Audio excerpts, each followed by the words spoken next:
Микрорайон без канализации. Любой житель предпочтет канализацию центральную, нежели септику. Деликатный вопрос: дождутся ли его решения жители Петуховки? И какую еще проблему создает отсутствие КНС? Это не факел и не древняя бита. Сюда подвешивался мешочек, пусть будет с крупой, например, выравнивалась и делалась либо зарубка. Место, где хранятся старинные татарские безмен и другие исторические драгоценности. Кто может сделать эту коллекцию еще богаче? Портфель, который помнишь всю жизнь. Ты готов идти в школу? Готов. Рюкзак тебе как? Нормально. Потому что он самый первый, кто подарил школьные рюкзаки бавлинским детям.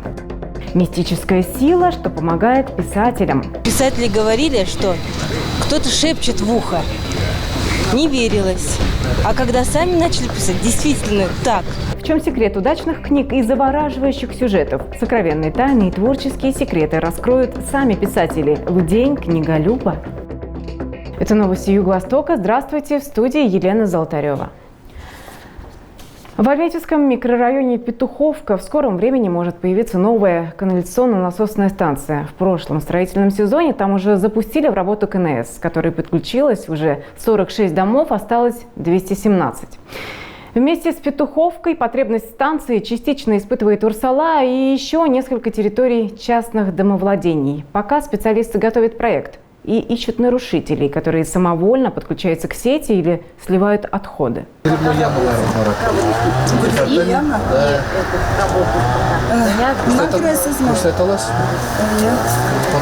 Рамзия Гениатуллина живет в Петуховке уже 30 лет. Еще в начале 80-х они вместе с мужем переехали в Альметьевск из Лениногорска. Привыкшие жить в деревне, супруги при первой возможности перебрались из съемной квартиры в свой дом. С каждым годом, особенно после смерти мужа, перед пенсионеркой встает финансовый вопрос. Канализация нужна, но чтобы к ней подключиться, нужны деньги. Вот я и думаю, как провести. Это же когда очень дорого выйдет.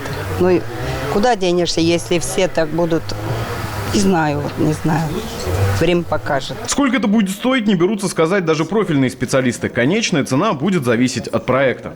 Любой житель предпочтет канализацию центральную, нежели септику, потому что затраты в 10 раз больше.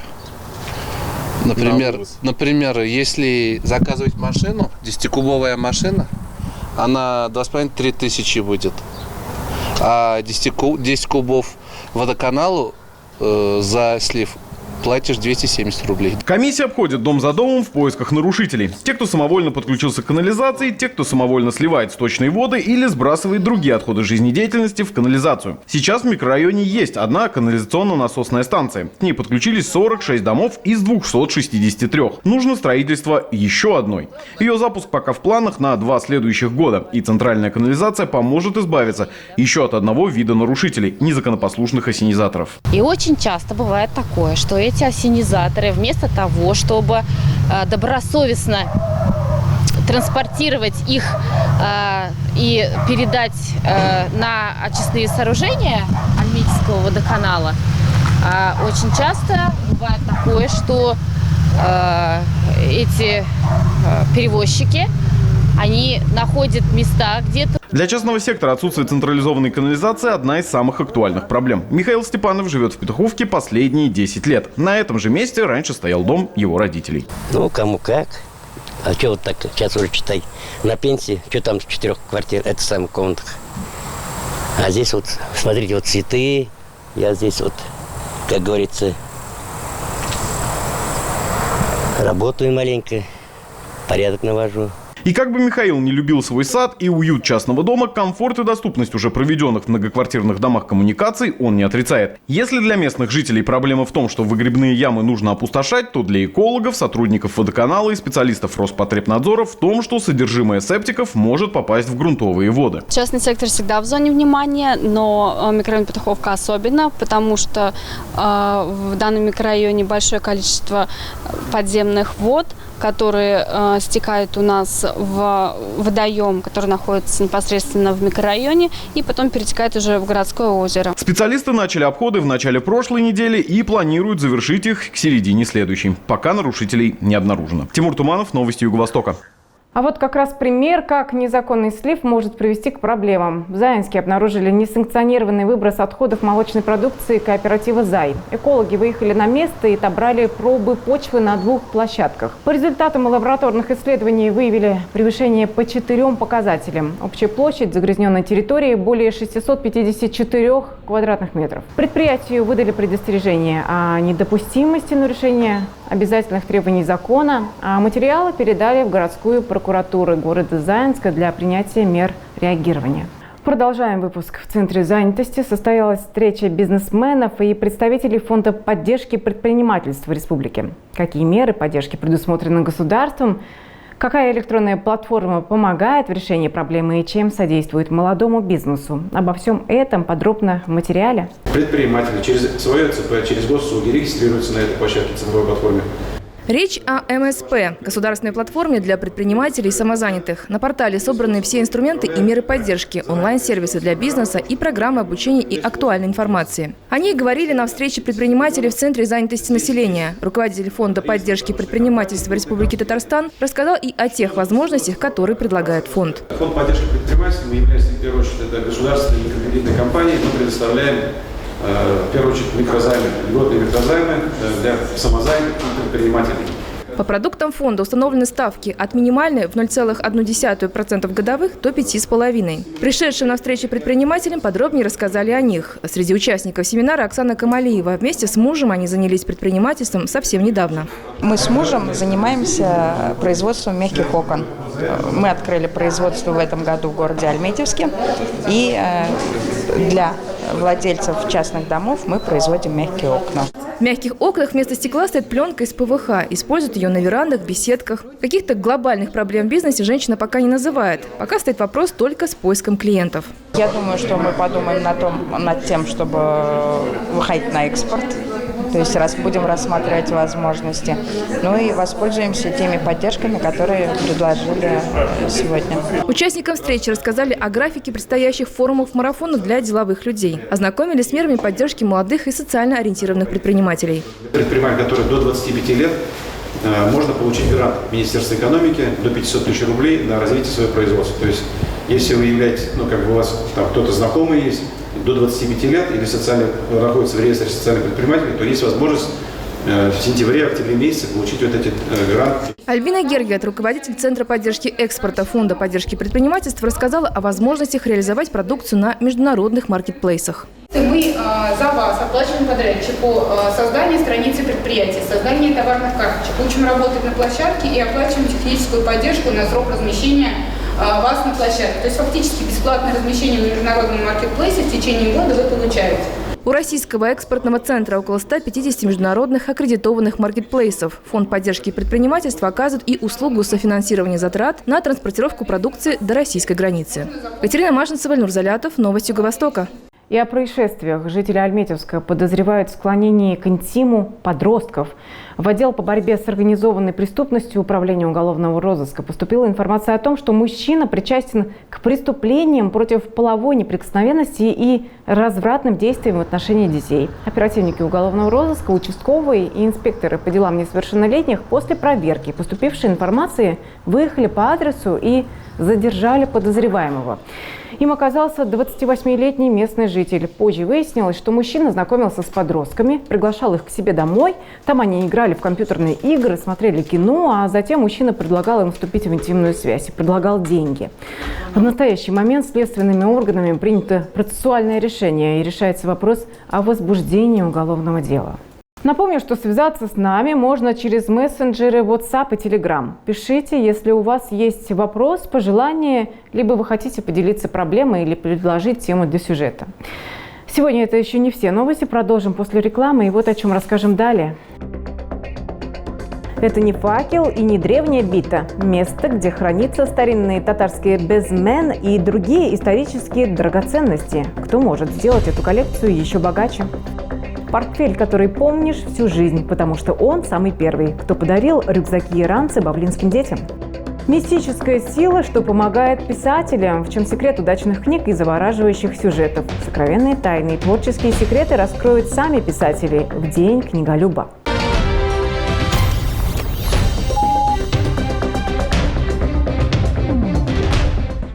Каждому по рюкзаку. 32 новеньких портфеля со школьными принадлежностями. Такой подарок благотворители подготовили бавлинским семьям, в которых дети идут в 1 класс.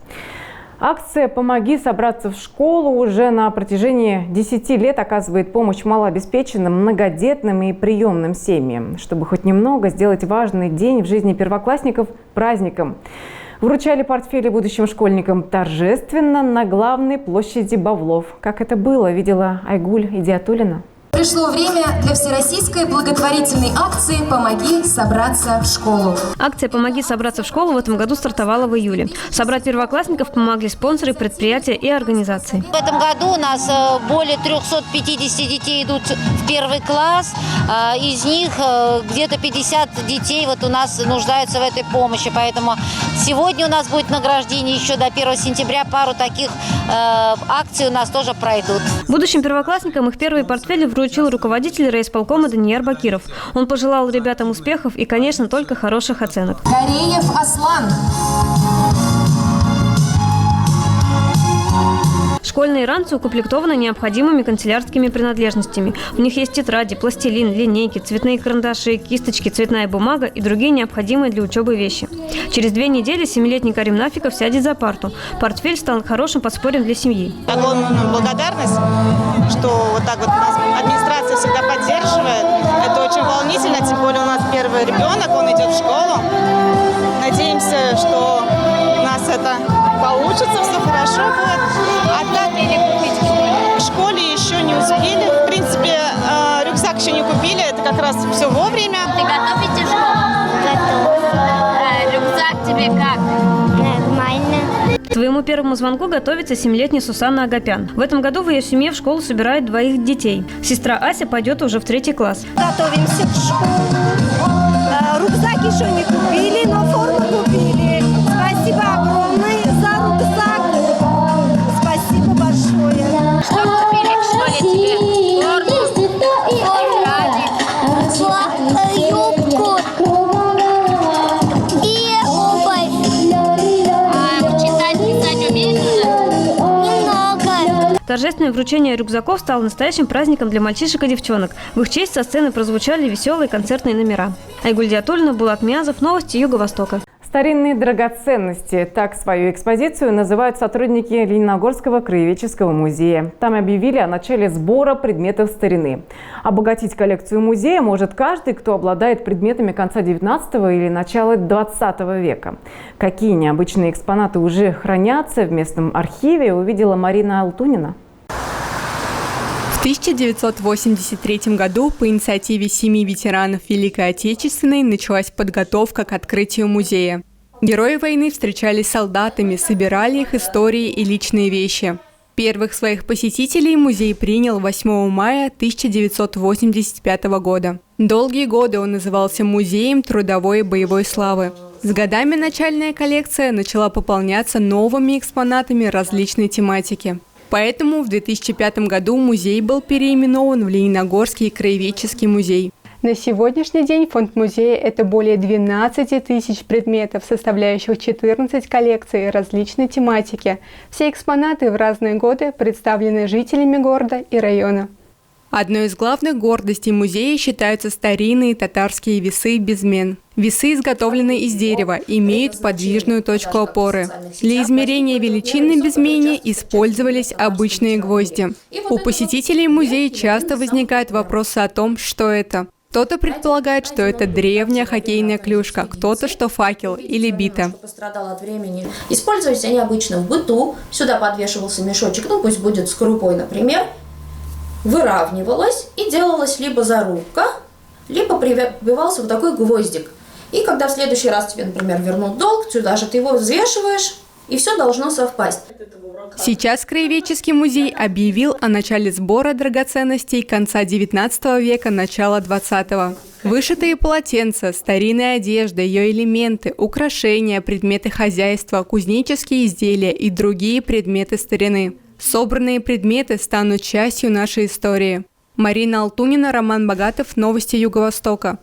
Сегодня, 9 августа, отмечают Всемирный день книголюбов. Это праздник не только тех, кто любит читать, но и тех, кто создает произведения. Альметьевские писательницы Резида и Лилия Фархутдиновы сочиняют стихи и прозу с детских лет, издают книги и состоят в Союзе писателей республики. Главные поклонники их таланта – дети. Процесс создания книги – настоящее таинство, а вдохновение может настигнуть авторов где угодно, даже на прогулке в парке.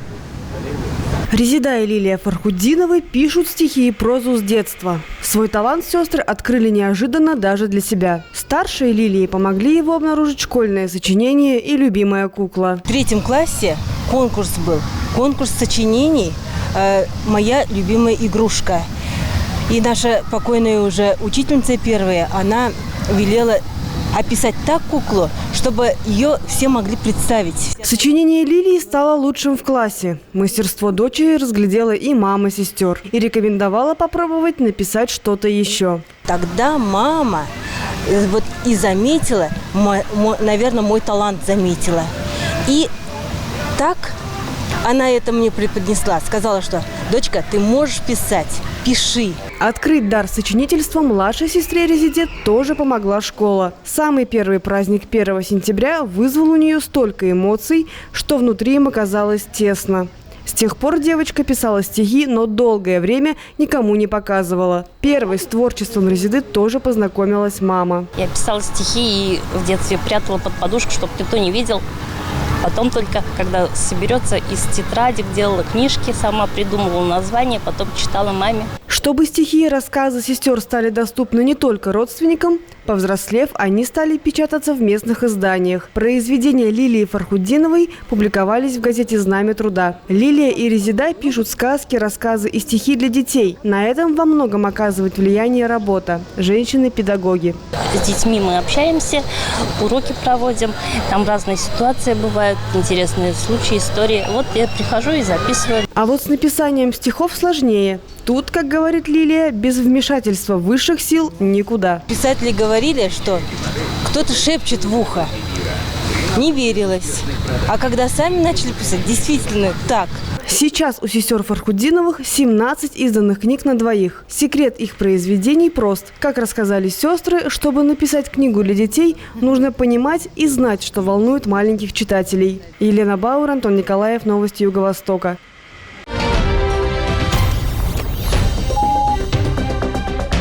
Если не успели посмотреть новости в эфире, заходите на сайт, его адрес almetivsk-ru.ru. Оставляйте комментарии к выпуску, пишите нам о своих пожеланиях и предлагайте темы для сюжета. Нам важна обратная связь.